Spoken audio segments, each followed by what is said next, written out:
Hello friend, topper ideas में आप सभी का स्वागत है। आज हम लोग स्टार्ट करने वाले हैं दोस्तों, कांग्रेस के पूर्व जो राजनीतिक संगठन बनाए गए थे उनके बारे में हम लोग देखेंगे। संगठन से बहुत ज्यादा क्वेश्चन पूछा जाता है, तो बहुत ही कम समय में हम लोग क्या करेंगे, उसको अच्छी तरीके से समझेंगे कि आखिर इन संगठनों को बनाने के पीछे उद्देश्य क्या था और इसे क्यों बनाया गया था और इससे क्या लाभ मिला। ठीक है, तो इसके बाद हम लोग समझेंगे अच्छी तरीके से। बहुत सारे लोगों को दिक्कत होता होगा संगठन को याद करने में, तो सबसे पहले जानना है कि आखिर इसमें हमें किस बातों को ध्यान रखना है। तो देखिए दोस्तों, संगठन से क्या क्वेश्चन पूछा जाता है कि उसका स्थापना कब हुआ था, किसके द्वारा किया गया था और क्यों किया गया था इस संगठन का स्थापना। ठीक है, तो हम बता दें दोस्तों कि आखिर जो कांग्रेस से पहले यानी कांग्रेस के पूर्व जो राजनीतिक संगठन बनाए गए थे उनके पीछे बनाने के रीजन ये था दोस्तों कि भारत के लोगों को अधिकार और उसके हक और अधिकार दिलाना। ठीक है, तो भारत के लोगों को हक और अधिकार दिलाने के लिए बहुत सारे राजनीतिक संगठनों की क्या किया गया, स्थापना किया गया।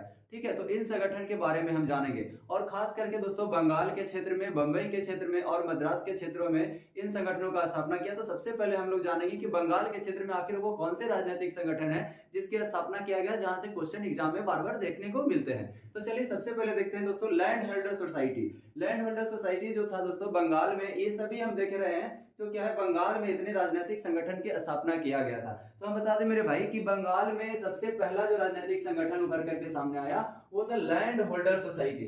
तो लैंड होल्डर सोसाइटी आखिर क्यों स्थापना किया, तो अभी हम बताएं कि लैंड होल्डर सोसाइटी की स्थापना इसलिए किया गया कि बंगाल में जितने भी जमींदार हैं, तो जमींदारों को मिलाकर के एक संगठन का निर्माण किया गया और जमींदारों के उनके हक और अधिकार को दिलाने हेतु लैंड होल्डर सोसाइटी का स्थापना किया गया। किनके द्वारा किया गया ये प्रश्न पूछा जाता है, तो द्वारिका नाथ टैगोर के द्वारा किया गया। और कब किया गया, तो 1838 ईस्वी में किया गया। और जमींदारों को किसके लिए, तो उनके हक और अधिकार दिलाने के लिए इनका स्थापना किया गया था। ठीक है, तो ये था। और ये भी प्रश्न पूछा जाता है कि बंगाल के क्षेत्र में सबसे पहला राजनीतिक संगठन कौन सा उभर करके सामने आया जो जमींदारों के लिए, जमींदारों के हक और अधिकार को आवाज उठाने के लिए संगठन बना। तो ये आपका क्या होता है, लैंड होल्डर सोसाइटी। ठीक है, दूसरा संगठन ये है दोस्तों कि बंगाल ब्रिटिश इंडिया सोसाइटी। तो इस सोसाइटी का स्थापना भी सेम, दोनों का उद्देश्य क्या था, सेम ही था कि जमींदारों के हक और अधिकार को दिलाना। ठीक है, तो इसका स्थापना कब किया गया, 1843 ईस्वी में जॉर्ज थॉमसन के द्वारा क्या किया गया, इसका स्थापना किया गया। फिर इन दोनों सोसाइटी को मिलाकर के, जैसे लैंड होल्डर सोसाइटी और बंगाल ब्रिटिश इंडिया सोसाइटी को दोनों को मिला दिया गया और दोनों को मिलाने के बाद क्या बना, उसी को मिला करके दोस्तों एक ब्रिटिश इंडिया एसोसिएशन का संगठन का स्थापना किया गया राधाकांत देव के द्वारा, जो कि 1851 ईस्वी में किया गया। ठीक है, तो इन दोनों संगठनों को मिला करके क्या किया गया दोस्तों, लैंड होल्डर सोसाइटी और बंगाल ब्रिटिश इंडिया सोसाइटी को मिला करके ब्रिटिश इंडिया एसोसिएशन बनाया गया। कब, तो राधाकांत देव के द्वारा 1851 ईस्वी में बनाया गया। फिर आगे हम लोग देखते हैं कि इंडियन लीग का स्थापना हुआ। तो इंडियन लीग का स्थापना किया गया 1875 ईस्वी में शशीर कुमार घोष के द्वारा किया गया। ठीक है, 1875 ईस्वी में एक और संगठन है जिसको हम कहते हैं कोलकाता स्टूडेंट एसोसिएशन। तो कोलकाता स्टूडेंट एसोसिएशन का भी स्थापना किया था दोस्तों, तो स्थापना 1875 में किया गया और आनंद मोहन बोस के द्वारा किया गया। अभी तक जो भी हम संगठन देखें तो सबका उद्देश्य सिर्फ एक है दोस्तों कि बंगाल के जमींदारों को उनके हक और अधिकार दिलाने हेतु इन सभी संगठनों का क्या किया गया दोस्तों, स्थापना किया गया। ठीक है, तो अब हम लोग आगे देखते हैं इंडियन लीग। जैसे कि अभी जो हम लोग देखे 1875 में जो शशीर कुमार घोष के द्वारा जो इंडियन लीग का स्थापना किया गया, आगे चल करके उन्हें 1876 ईस्वी में इसी का नाम बदल दिया गया, इंडियन लीग का नाम बदल करके इंडियन एसोसिएशन नाम रखा गया। और इनका जो है उद्देश्य हो गया कि राष्ट्रवाद का क्या करना, विकास करना। और इसका जो स्थापना करने का श्रेय जाता है मेरे भाई, वो एसएन बनर्जी को जाता है। 1876 में बताएं कि इंडियन एसोसिएशन का जो है स्थापना हुआ। तो यहां से बहुत सारे प्रश्न पूछे जाते हैं। सबसे पहला क्वेश्चन तो आपसे यही पूछा जाएगा कि इंडियन लीग का नाम बदल करके क्या रखा गया।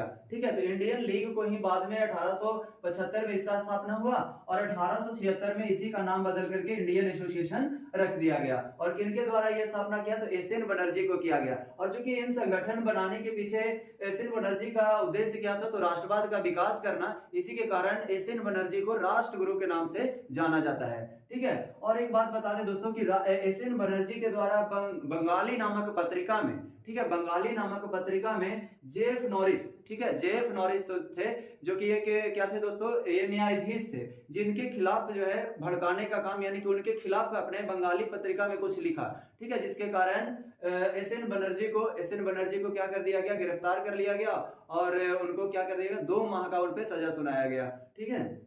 तो इस बात को भी ध्यान रखना है कि आखिर एस एन बनर्जी के द्वारा एक पत्रिका था जिसका नाम क्या था दोस्तों, बंगाली, ठीक है, बंगाली नामक पत्रिका में ही न्यायाधीश थे जेफ नॉरिस, ठीक है ना, तो जेफ नॉरिस न्यायाधीश के खिलाफ जो है उन्होंने कुछ लिखा जिसके कारण एस एन बनर्जी को गिरफ्तार करके उन पर 2 माह का क्या किया गया, सजा सुनाया गया। इस बात को भी ध्यान रखना है। उसके बाद आता है दोस्तों इंडियन नेशनल कॉन्फ्रेंस। तो इंडियन नेशनल कॉन्फ्रेंस का स्थापना 1883 ईस्वी में किया गया।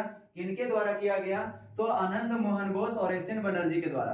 देखिए आनंद मोहन बोस और एस एन बनर्जी के द्वारा इंडियन नेशनल कॉन्फ्रेंस की स्थापना, कॉन्फ्रेंस है यहाँ पे ध्यान रखिएगा, ठीक है, तो कॉन्फ्रेंस की स्थापना किया गया। और ये जो दोस्तों बाद में यही इंडियन नेशनल कॉन्फ्रेंस आगे चल करके 1886 ईस्वी में, चूंकि आपको जब पता होगा आगे हम बताएंगे कि 1885 ईस्वी में 28 दिसंबर 1885 ईस्वी को कांग्रेस का स्थापना होता है। तो वही यही जो इंडियन नेशनल कॉन्फ्रेंस है वो आगे चल करके 1886 ईस्वी में कांग्रेस में क्या कर दिए, सुरेंद्र नाथ बनर्जी और आनंद मोहन बोस के द्वारा जो बनाया गया था, इसको बाद में जाकर के 1886 ईस्वी में कांग्रेस में विलय कर दिया जाता है, ठीक है। तो आपको वहां पे आपको ये भी बताया जाएगा कि आखिर सुरेंद्र नाथ बनर्जी जो थे 1885 के जो कांग्रेस का निर्माण हुआ दोस्तों, उसमें बहुत ही बड़ा योगदान रहा है सुरेंद्र नाथ बनर्जी का, ठीक है। तो आगे हम लोग देखें तो ये टोटल जो हम लोग संगठन पढ़े हैं दोस्तों, ये था बंगाल में जो जितने संगठन बनाए गए थे जमींदारों को हक और अधिकार दिलाने हेतु, इनको हम देखें।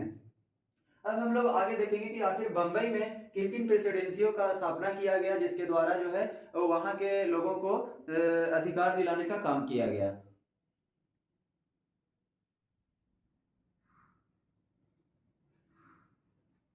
अब देखिए जिस प्रकार से बंगाल में बहुत सारे राजनीतिक संगठनों की स्थापना किया गया जमींदारों के हक और लड़ाई के लिए, तो उसी प्रकार से बंबई में, मद्रास में और लंदन में भी कुछ राजनीतिक संगठनों की स्थापना किया गया और बहुत सारे संगठन की स्थापना किया गया। लेकिन यहाँ पे वैसे संगठन को लिया गया जहां से क्वेश्चन पूछे जाते हैं, ठीक है ना।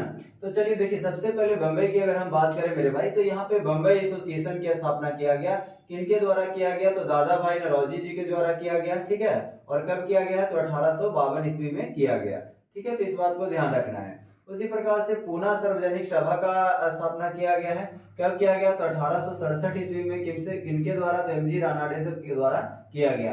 बंबई प्रेसिडेंशियल एसोसिएशन की स्थापना 1885 ईस्वी में फिरोज शाह मेहता, केटी तेलंग और क्या, तैयब जी, यानी तीनों मिलकर के जो है बंबई प्रेसिडेंसी एसोसिएशन का स्थापना किया। और यहाँ पे एक क्वेश्चन ये भी पूछा जाता है कि बंबई त्रिमूर्ति निम्नलिखित में से बंबई त्रिमूर्ति में से कौन नहीं है, ठीक है। तो बंबई त्रिमूर्ति में कौन कौन आते हैं दोस्तों, तो फिरोज शाह मेहता, केटी तेलंग और तैयब जी, ये तीनों को मिलाकर के बंबई त्रिमूर्ति कहा जाता है, ठीक है। तो यहाँ से क्वेश्चन पूछा जाता है कि निम्नलिखित में से कौन सा बंबई त्रिमूर्ति के सदस्य नहीं है, ठीक है। तो यहाँ से आप तीनों को ध्यान रखना है, इसके अलावा जो भी होगा वो इसका सदस्य नहीं होगा, ठीक है। तो ये तो था दोस्तों बंबई में कुछ प्रमुख राजनीतिक संगठन जिसका स्थापना कांग्रेस से पहले हुआ है, ठीक है। अब हम लोग देखते हैं मद्रास में कि आखिर मद्रास में कौन कौन से राजनीतिक संगठन। तो यहाँ से 2 प्रमुख राजनीतिक संगठन है जिसको ध्यान रखना है, ठीक है। पहला है मद्रास नेटिव एसोसिएशन, ठीक है। मद्रास नेटिव एसोसिएशन की बात करें मेरे भाई, तो 1852 ईस्वी में, ठीक है, गुजलू चिट्टी के द्वारा किसे दिया गया है दोस्तों, तो यहाँ पे छूट गया है,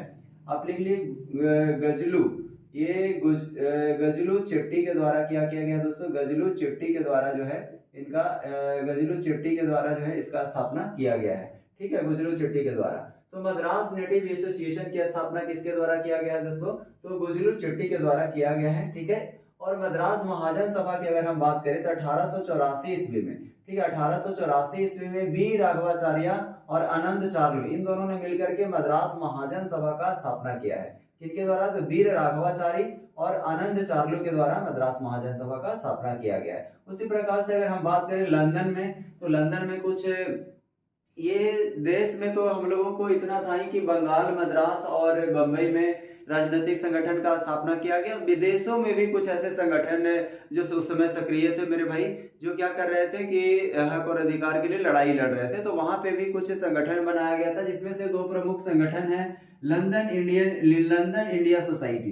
तो लंदन इंडिया सोसाइटी जो है 1865 ईस्वी में दादा भाई नौरोजी ने इस सोसाइटी की स्थापना किए हैं। उसी प्रकार से दादा भाई नौरोजी के द्वारा ही एक और सोसाइटी का स्थापना किया गया है जिसका नाम है ईस्ट इंडिया एसोसिएशन। तो ईस्ट इंडिया एसोसिएशन की भी स्थापना 1866 ईस्वी में दादा भाई नौरोजी के द्वारा किया गया था। तो ये सभी राजनीतिक संगठन थे दोस्तों जो कि कांग्रेस की स्थापना के पूर्व बनाए गए थे। और क्यों बनाए गए थे आपको साफ शब्दों में हम बताए हैं कि वहां के जमींदारों के लिए, राजनीतिक जमींदारों के लिए क्या करना दोस्तों कि उनके हक और लड़ाई के लिए बहुत सारे संगठन बनाए गए।